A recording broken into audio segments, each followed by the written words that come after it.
Yes. And in fact, the more we do it, and it's how do you manage a fear? How do you overcome an emotion? You sit in it, you let it be, and you actually take action despite it. And the more we have in a safe space the opportunity to practice being ourselves, the more comfortable we get being ourselves. And then it becomes easier in different environments to do that. That's not to say there aren't environments where you might want to chill out and back off, because right, we can all end up in places that we probably shouldn't be or don't realize it. At the same time, for 95% of us in 95% of circumstances, it's not going to be fatal. It might be embarrassing. And mostly in most environments, there are people who are likely allies, who have the empathy and the willingness to accept a difference. Your business's success depends on relationships with customers, relationships with employees, and relationships with stakeholders. What do they all have in common? They're all human. Because no matter if your business is B2B or B2C, it's really H to H, human to human. Welcome to the Human Connection Podcast. I'm your host, Carl Ponto. Each week, I'll bring you stories, insights, and practical advice from experts that you can apply to your growing company and daily life. This week, I'm excited to connect with Cornelius. He is a career coach who helps mid-career professionals take back control of their careers through strategic positioning and authentic connection. With 20 plus years leading initiatives at Oracle, IBM, and Charles Schwab, plus elite training from Robbins Madanes and Landmark Worldwide, Dylan created the Career Acceleration Roadmap, a proven framework that helps professionals gain clarity, build confidence, and land better offers faster. His clients go from stuck to overlooked to in demand and well compensated, often seeing traction in 2 to 4 weeks. Dylan holds an MBA, PMP, and CSM and believes that experience should translate to influence, not stagnation. Congrats on your 20 plus years of leading initiatives, and welcome to the Human Connection Podcast. Thank you, Carl. It's great to be here.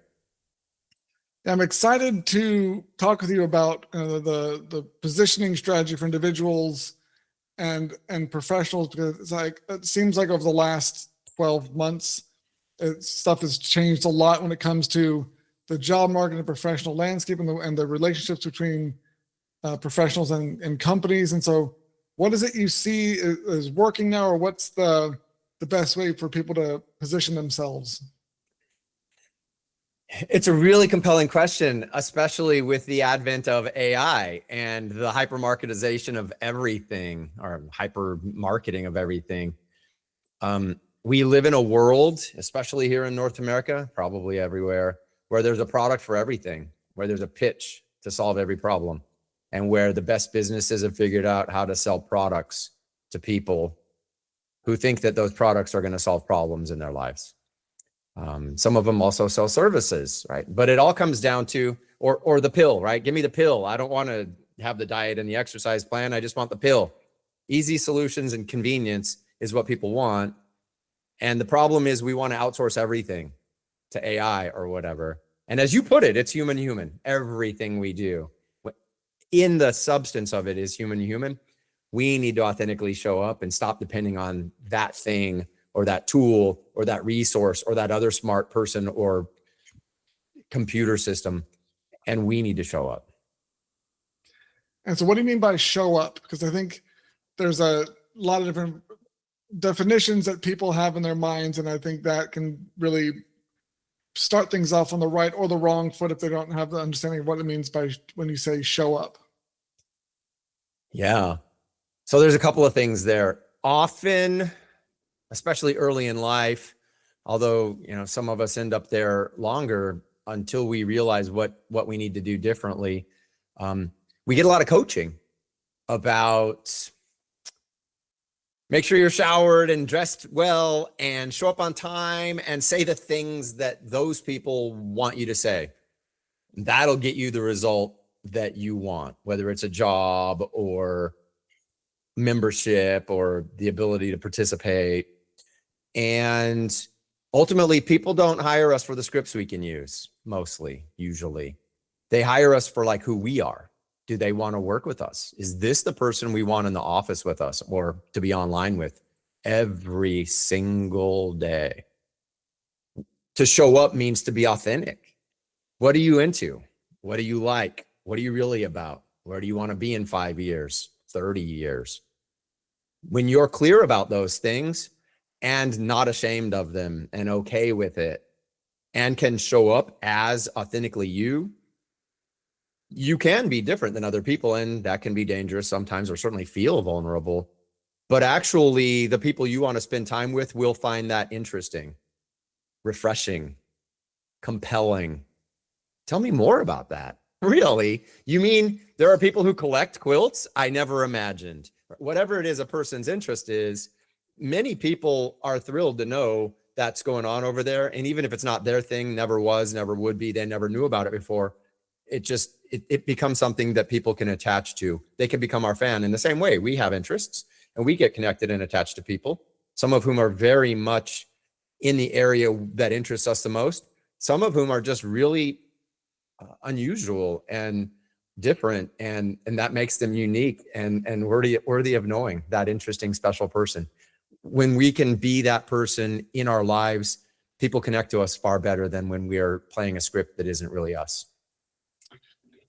Yeah, I think there's something to be said about the need to be different and stand out, and how much of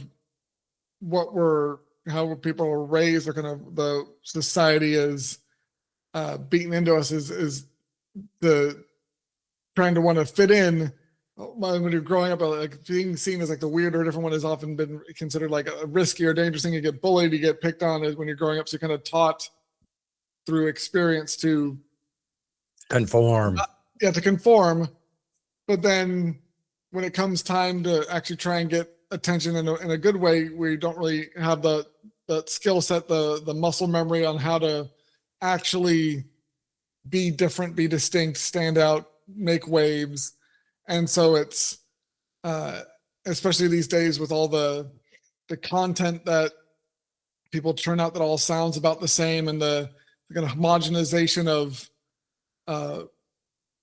the content creation. It's even businesses that are starting to sound the same, kind of homogenized thing, and they wonder why it's no longer working, or why they're not getting the sort of attention that they expected.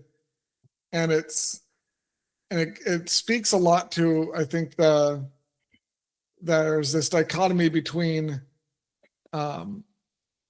being willing, like having the strength to be vulnerable, and being able to have the confidence to put yourself out there, is really hard for a lot of people.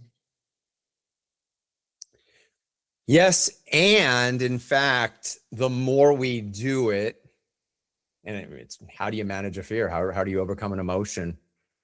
You sit in it, you let it be, and you actually take action despite it. And the more we have in a safe space the opportunity to practice being ourselves, the more comfortable we get being ourselves. And then it becomes easier in different environments to do that. That's not to say there aren't environments where you might want to chill out and back off, because we can all end up in places that we probably shouldn't be, or don't realize it. At the same time, for 95% of us in 95% of circumstances, it's not going to be fatal. It might be embarrassing. And mostly in most environments, there are people who are likely allies, who have the empathy and the willingness to accept a difference. And certainly in careers, right? We're much more homogenous generally in the workforce. And we know there are very specific behaviors, yet we can still there are specific behaviors that are more likely to be acceptable and required, but we can still be unique and different. We can have the photo of us on our tandem bike, or on our trip to Mount Everest, or of our dog, or whatever our interest is.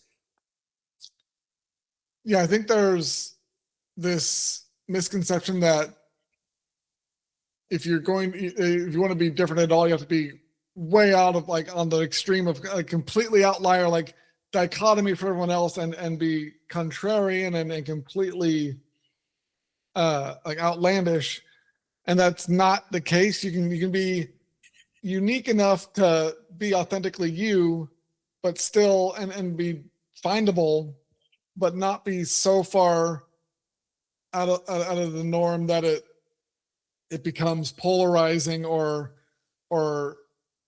goes too far, and it ends up seeming just as forced as the super like sanitized mirror shine that so many people put on, especially like on LinkedIn and stuff like that, where there's like, it almost seems like, especially with some of the algorithm changes, like some articles I saw earlier today about how it seems like they're trying to get people to be just like really transactional and business-like on the platform, when it's like, but that's not what it takes to actually get like humans to pay attention to you and humans to connect with you is not the super transactional stuff, and people aren't on there trying to buy at that point. It's like, so the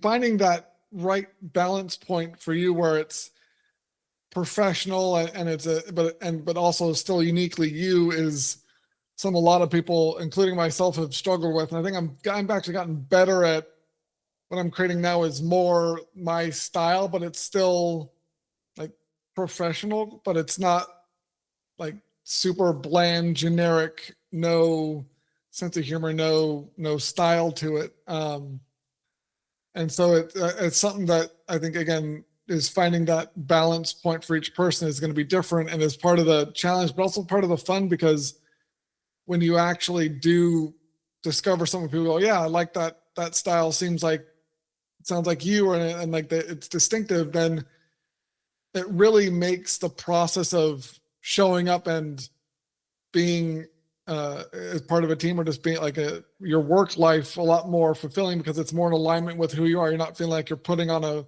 a mask to go to work because you're not comfortable showing up. And so it makes the whole experience much more enjoyable because you're more yourself. Yeah, 100% enjoyable for you and enjoyable for others. People realize when other people feel stunted or aren't fully showing up, there's something missing, and that feels disconnected. Back to what's the sort of fundamental concept of your podcast, being connected, being human to human. And when we're really misaligned in our environment, that shows up, and it's difficult for us, right? There's a whole concept in, I'm going to use the term DEI because I'm not terribly I don't have an amazing vocabulary in that area, but people who show up from a specific cultural background and they speak one way at home, and then they come to work and they're a completely different human being. And then they go back home, and then if they speak and act like they would at work, they're alienated and marginalized. So they've got to be a different person at home. And it's time consuming and difficult and very emotionally and intellectually tiring. The more we can be consistent and the more we can find an environment where it's 100%, we just get to be us. Yeah. Everyone feels connected to us. It feels right for us. It feels right for them. And like you said earlier, I guess another idea I want to make, or maybe this is connected more fully than I realize at this moment. Yeah.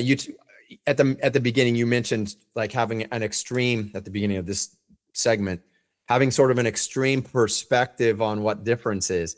It just needs to be who you are, right? Whether I like dogs, or I like extreme facial piercings and, tattoos, right? Whatever your thing is, it doesn't have to be terribly extreme. It just needs to be you. And it's like in coaching, when you first show up and they say, what's your win for the week? If I don't have a Nobel Prize to announce, or a new job, or a $10,000 sale, I feel like I'm failing. Everyone feels that way in coaching, or most people will tend to feel that way. Sometimes my big win for the week was I got out of bed on Thursday and I just didn't feel like it. I got up before 9 a.m. every day, or, I showed up at some place that I don't want to show up to. And it was a win for me that day. Sometimes it's the little things that are the big things.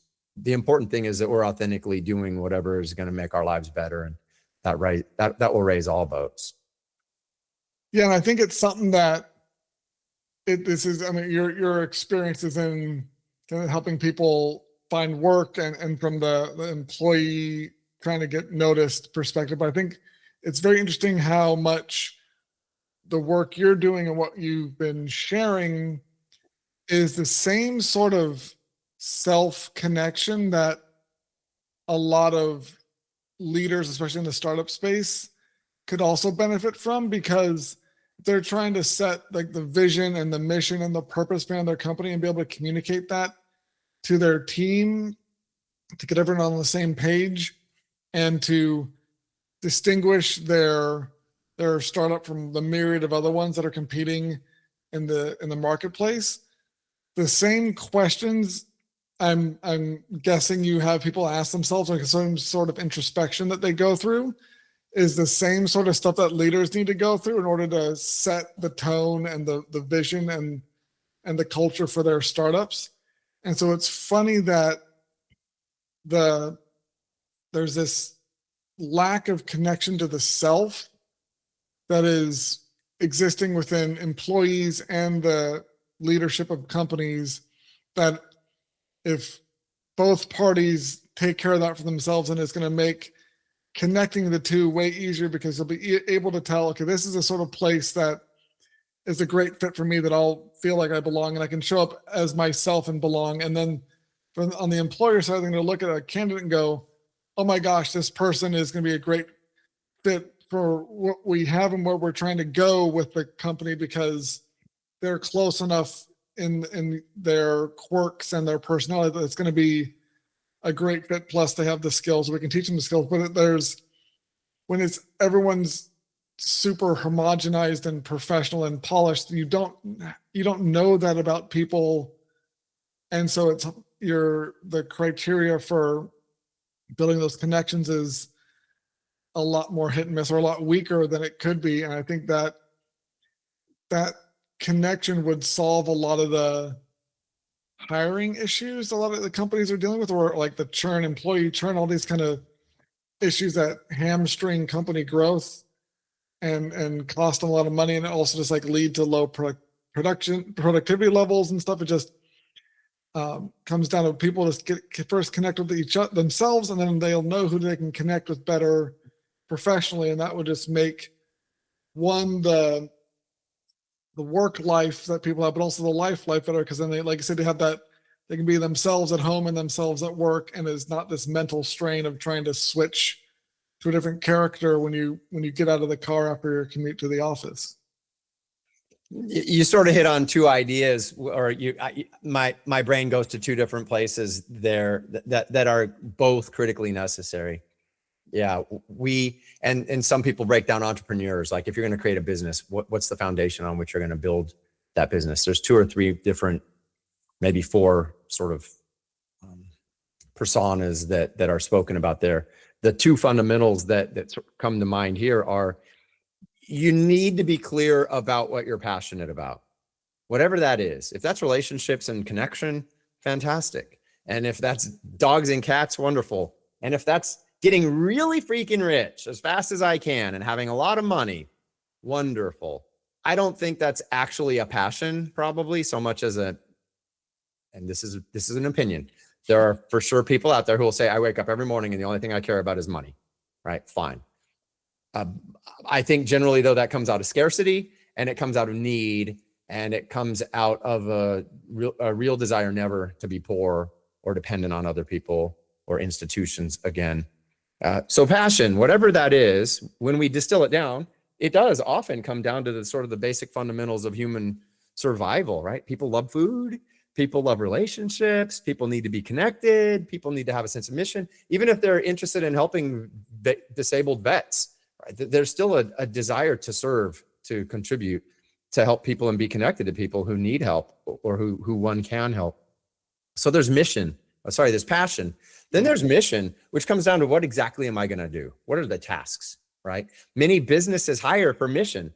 We need someone who can do 10,000 XYZ things a day, or we need someone with a specific skill set. So we get hired into a task situation, and then anything that's passion related gets driven out of that. And the minute you start putting numbers on it and motivating performance by setting objectives and key results and key performance indicators and ratcheting up the expectation week by week, month by month, quarter by quarter. Once you drive a sense of scarcity and need into it and an obligation, it takes anything fun or exciting out of it. And it begins to be very much a drag, and it can create burnout. There's a whole bunch of ways this shows up, where we can be sure we're pairing mission, the things we need to accomplish, with passion, the things that we want to accomplish. People show up voluntarily, they enjoy their contribution, and they end up with other people doing similar things. And and those things can be enlivened and perpetuated rather than constantly focused on how do we do faster, better, more with less. Does that carry? It does, Carrie. I love it. Thank you so much for connecting with me today, Dylan. If you enjoyed this episode of the Human Connection Podcast, please leave a review, and share it. If you'd like to connect with either of us, check out the links in the show notes. And remember, no matter if your business is B2B or B2C, it's really H to H, human to human. Happy connecting.